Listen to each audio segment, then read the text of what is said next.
La parole est tout d'abord à Madame Geneviève Garrigos.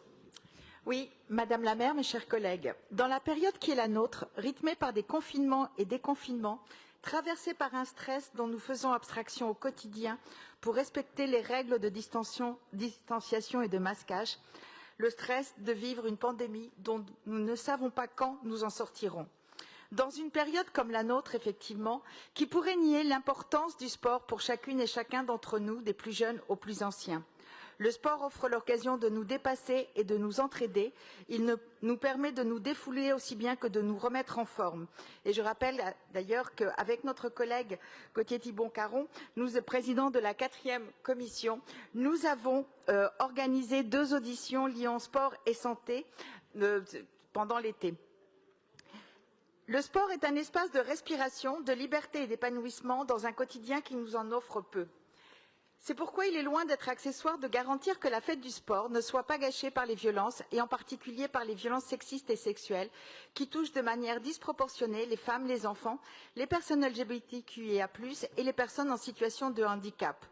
Nous avons déjà pu aborder cette difficile question cet été, notamment à l'occasion d'une communication en juillet dernier. Et la délibération qui nous est proposée aujourd'hui traduit justement l'engagement que nous demandons aux clubs de haut niveau et engage ces derniers dans un travail de sensibilisation et de formation, d'amélioration des procédures et des dispositifs d'écoute et d'accompagnement des victimes. Ce travail nécessite en effet, loin des effets de manche et des seules déclarations de principe, un travail de long terme et souvent ingrat pour réduire les risques, sensibiliser les témoins comme les victimes potentielles et créer un réel espace d'écoute pour permettre à la parole d'avoir un sens.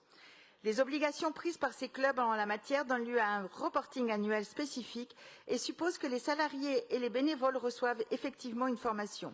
Ces obligations sont contraignantes et leur méconnaissance pourra entraîner le remboursement de tout ou partie des subventions reçues. Les clubs qu'il nous est proposé d'engager dans cette démarche représentent des sports et des publics très différents, de l'association des personnels sportifs, des administrations parisiennes de la ville de Paris au Français Volant, du Racing Multiathlon au Sporting Club de Paris, du Paris Université Club, Puck Rugby et Puck Volleyball au Stade Français, du comité départemental de tennis au Paris Jean-Bouin CASG, du Racing Club à la Fondation Paris Saint-Germain et d'autres encore. Ils sont 17, ces clubs, avec lesquels nous nous engageons autour de ces avenants et je me réjouis qu'ils entrent dans cette démarche.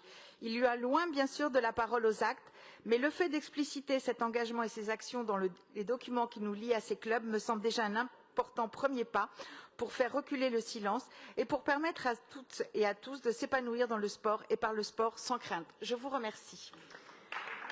Merci.